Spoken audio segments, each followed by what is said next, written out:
Ahora nos acompaña Jhon, emprendedor social y fellow de MIT, para hablarnos sobre la inclusión financiera a través del mercado de valores con nuevas tecnologías.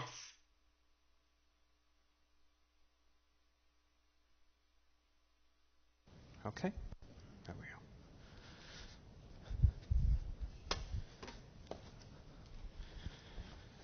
Hello. Thank you for having me here. Here we go. So, really interesting topic today. Financial inclusion in capital markets. How many people here think financial inclusion and capital markets go together? That's positive. I mean, until 2 or 3 years ago, I didn't. My background, I'm UBS, Lehman, JP Morgan. I ran high frequency trading at JP Morgan. And I've now ended up in a financial inclusion world. Now, just a quick question. How many people have heard of M-Pesa? So, M-Pesa is a mobile payments app in Kenya. It's estimated that M-Pesa processes up to 50% of the GDP of the country through a mobile app. And this was launched by a telecoms company. So what we have is a new emerging set of technologies that are going to change financial services. Now, I'm from Manchester. Why am I on stage in Cartagena when I'm from Manchester in the north of England? The answer is a girl.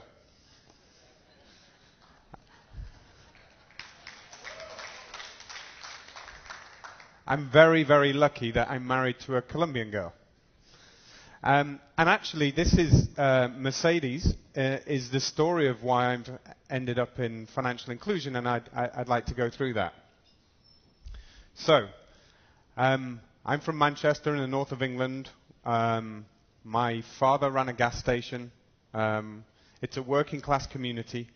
We have high unemployment. We had a huge industry in the textile space, which disappeared.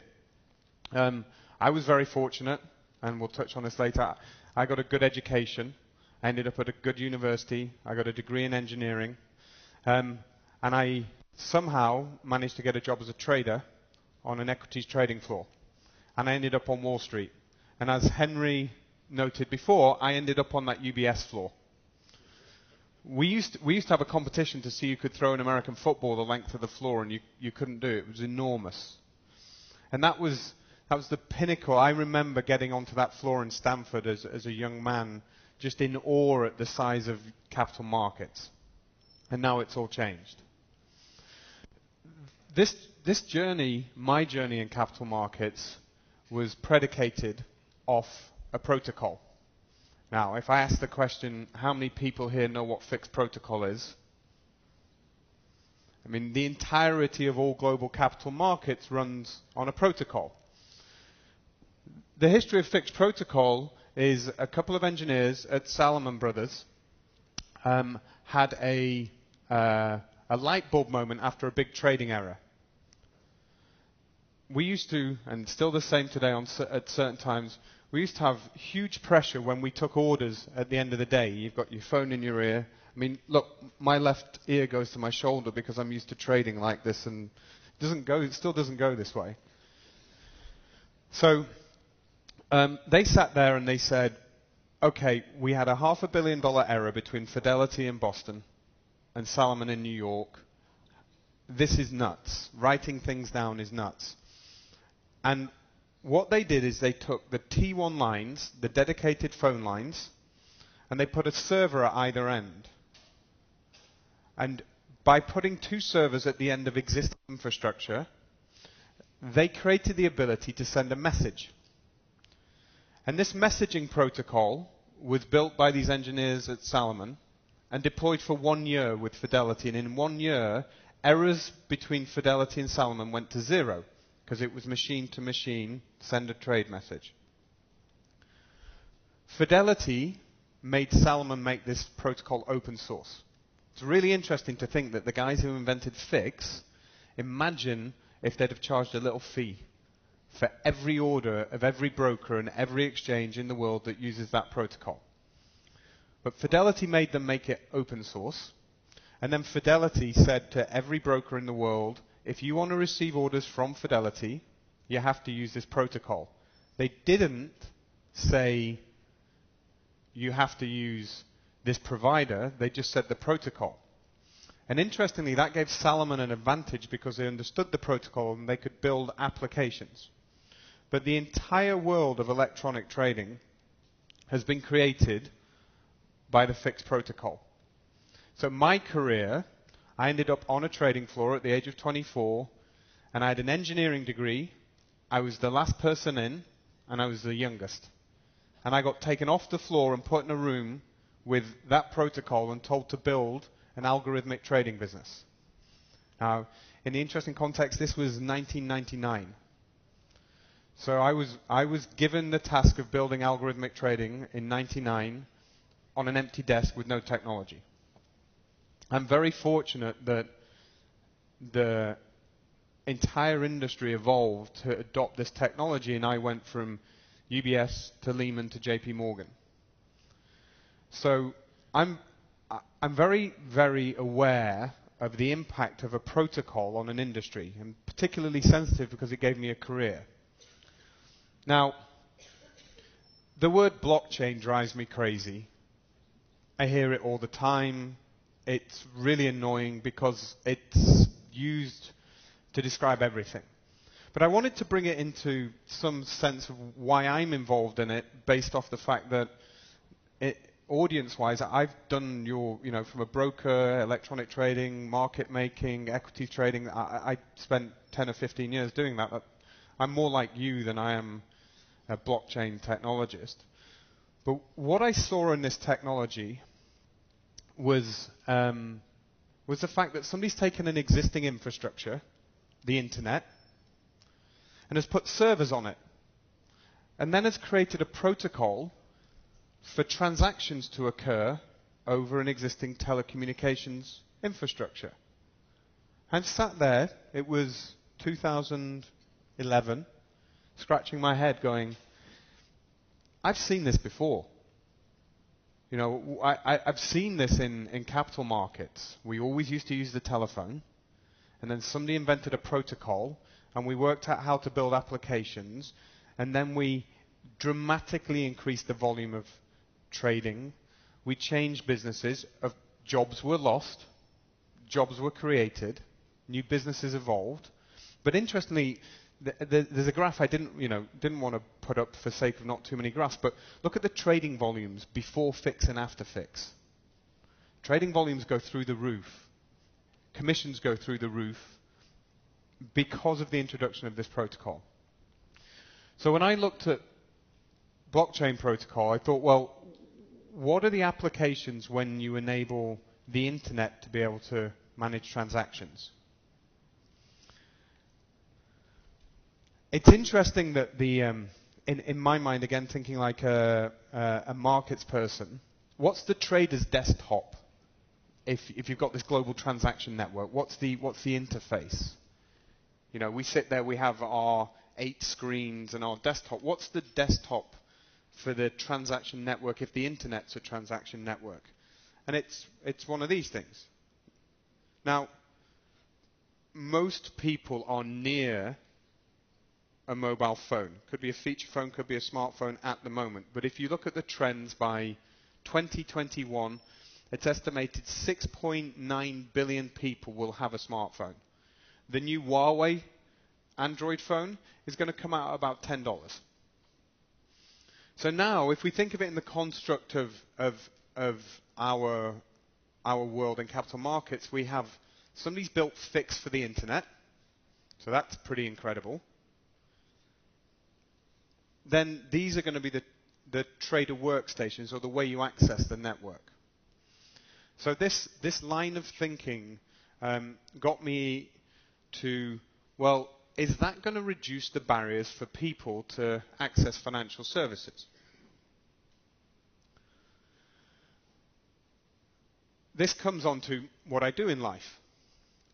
I've been working for the last 4 years at the intersect of institutions, government and emerging technology to increase the understanding of the potential for technology, and I have a particular affinity for capital markets because that's where I was trained. Just to reference a couple of the organizations, MIT Connection Science is a faculty within MIT that focuses on technology-mediated human networks.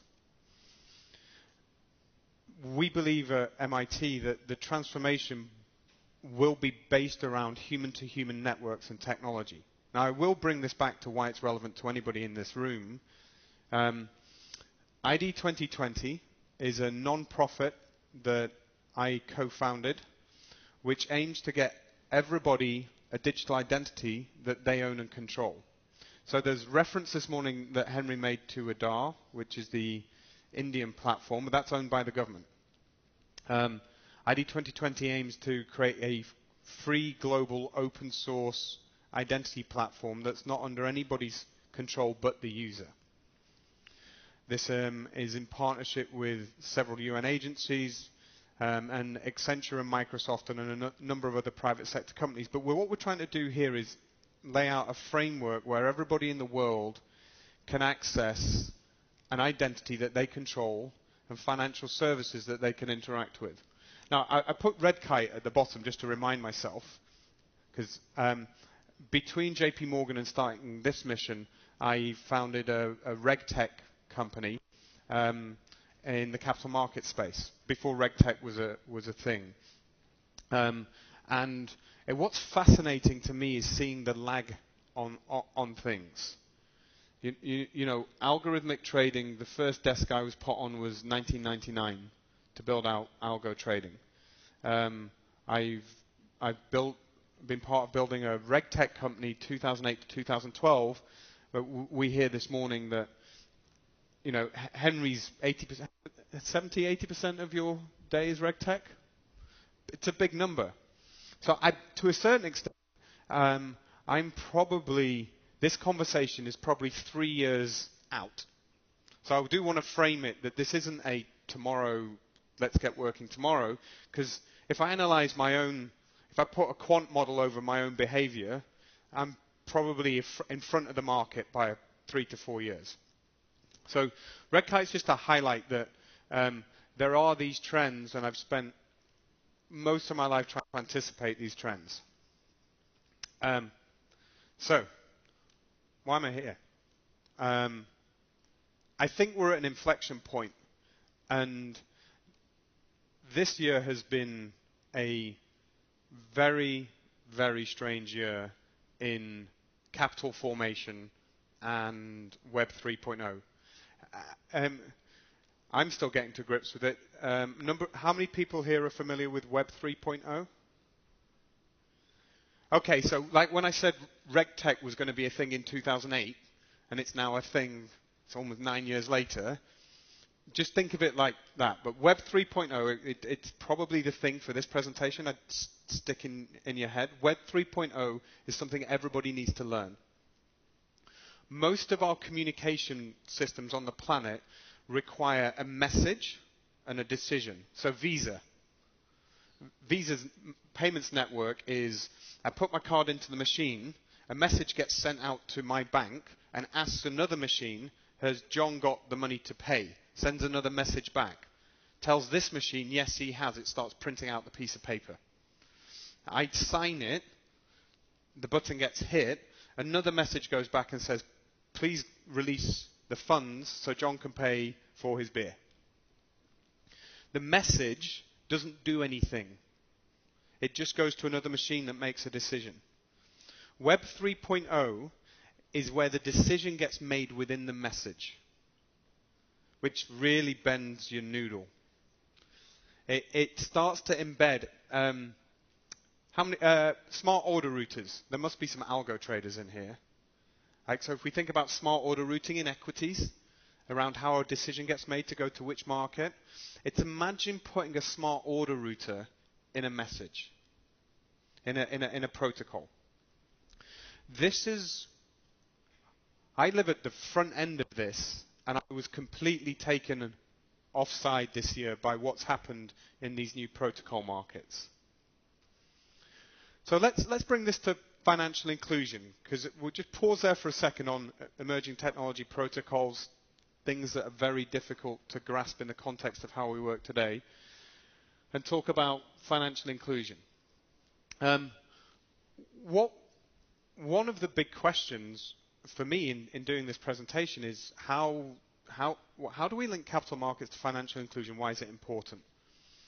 And I think that Kenya example is really important in that if you've got a financial inclusion system that has 50% of the GDP of a country running through it, then you have a huge platform there to play with from a capital markets point of view. I had a chat with a couple of people before, and the conversation is very much like we need to educate people that having a bank account or having appropriate financial services is a good thing rather than staying in the cash economy. There's an interesting debate there as to whether that, with current service providers, whether that's appropriate. But we have an opinion. We're very lucky. I mean, this event's incredible.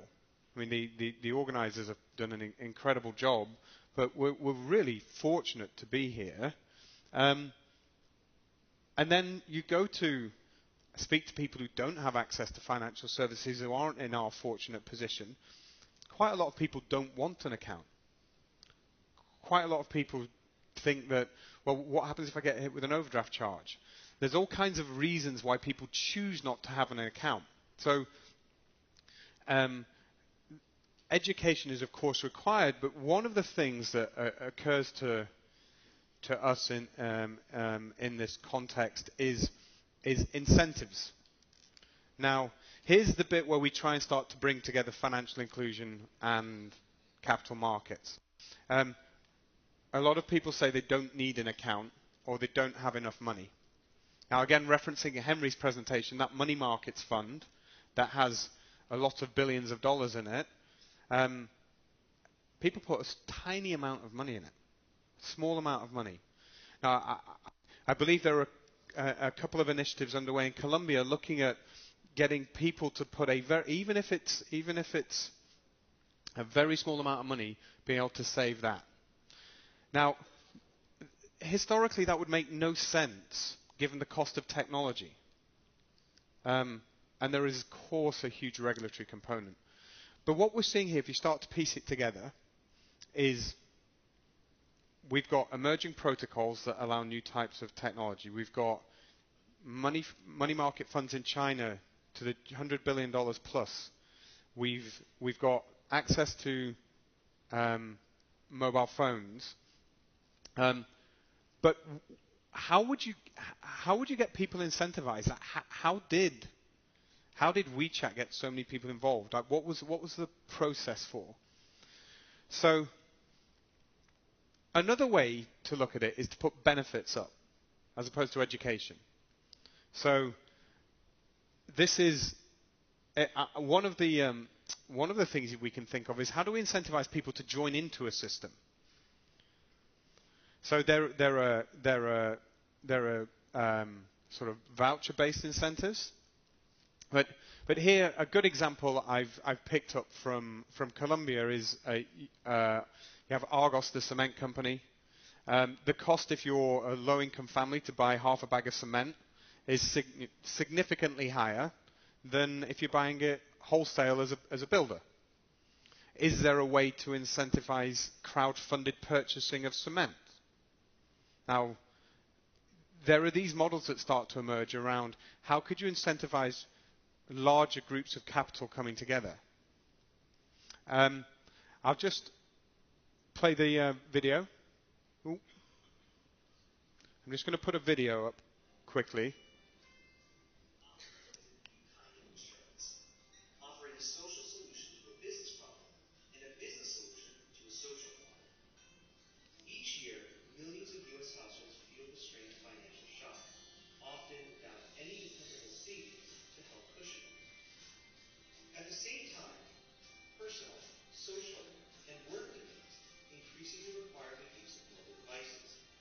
A greater number of households are turning So this is...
So, okay, great.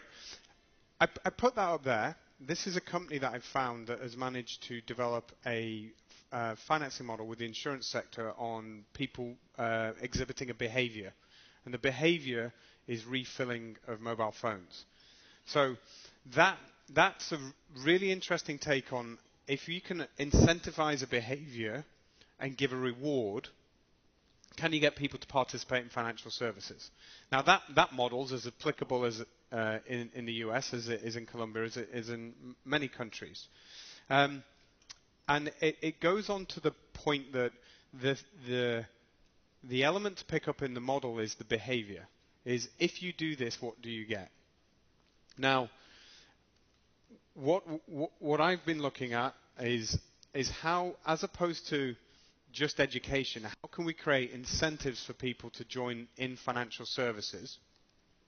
And from a behavior point of view, we want to start looking at ways that help people include themselves through changing behavior. And this brings me on, and we've touched Henry's presentation touched on it before. You'll see some similar sides. The token economy. Another question: how many people are familiar with the concept of the token economy, the cryptographic tokens? So again, so Web 3.0 creates these protocols. Within the protocols, there are tokens. These tokens have some function. The token economy is how those tokens enable activities and what the financial rewards are for the tokens. Now, interestingly, tokens are used when children have learning difficulties. They're given a token for certain types of behavior to reinforce good behavior, and that helps them achieve something. If you Google token economy or tokens, you quite often find autistic advisory sites that talk around how you can start to incentivize children with learning difficulties. So it's this incentive-based model that we potentially want to start thinking about, and how we drive financial inclusion by creating digital incentive models. Now, again, we seem a long way off piste here from capital markets. Really, what does it have to do with capital markets? Here's where we start to pivot back to our world. The number for this year, it's up again, but these ICOs referenced earlier, 120,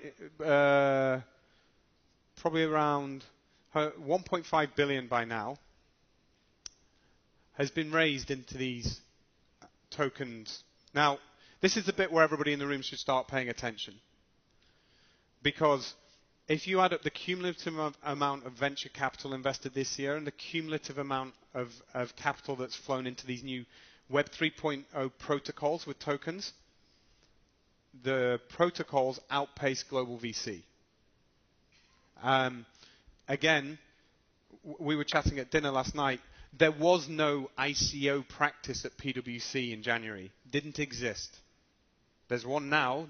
There'll be one at every firm.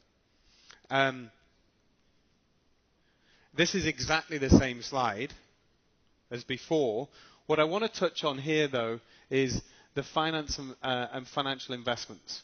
What you're starting to see is people designing new business models that drive people into financial services and enable people to participate from it. You're seeing standards emerge. So this is all in the last quarter around how this business could be run.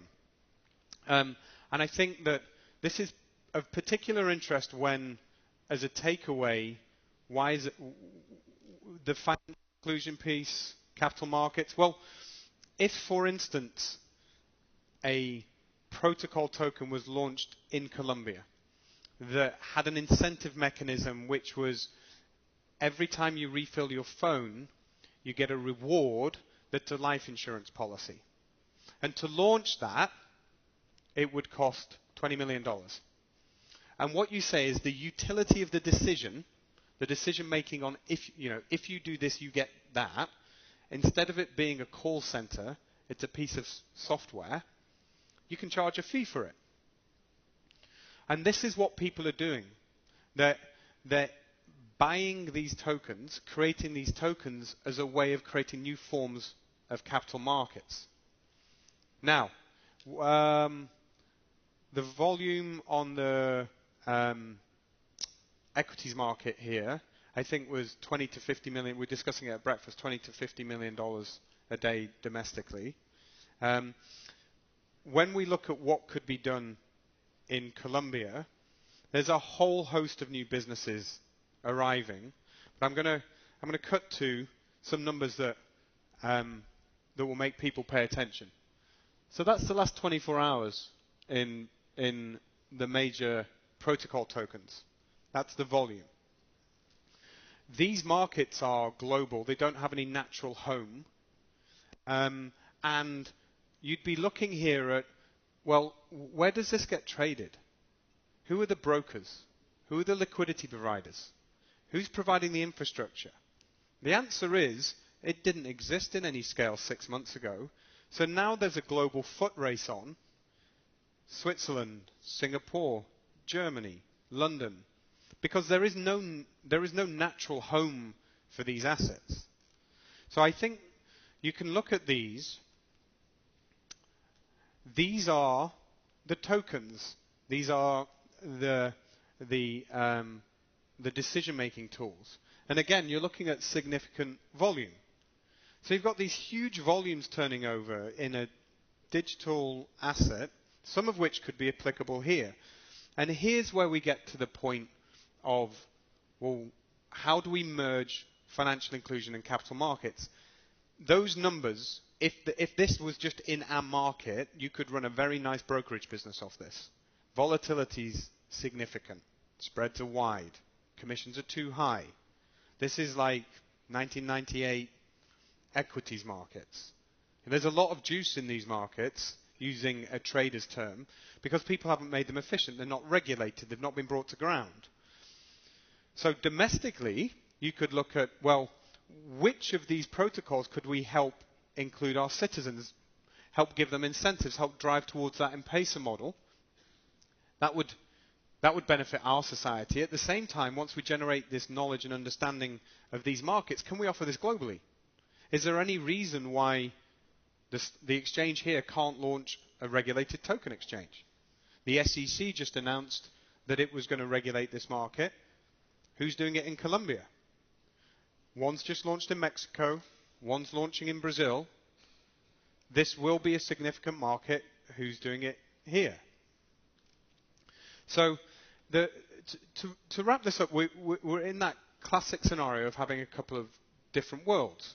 We've got this new technology that very few people understand, and some of it, as with most innovations in human history, some of it's been used for bad things.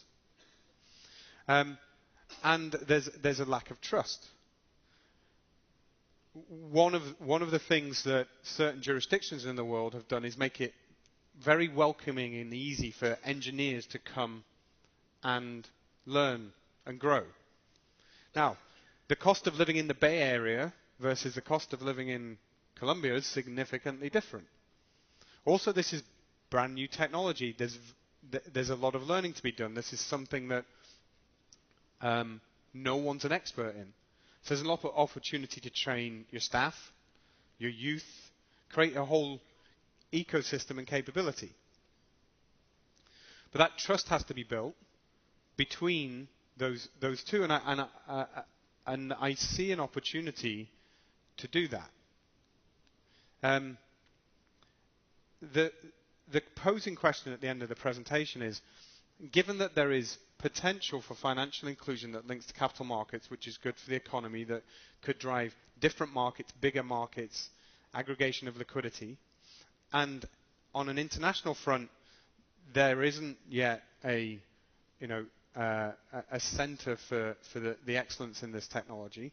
Is there an opportunity for Colombia to create a position in global markets where it's open, adaptive, friendly, and brings new business here?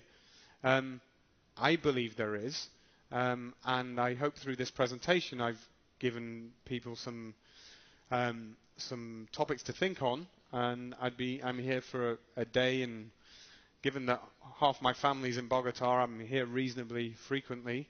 Any questions, please contact me. Thank you.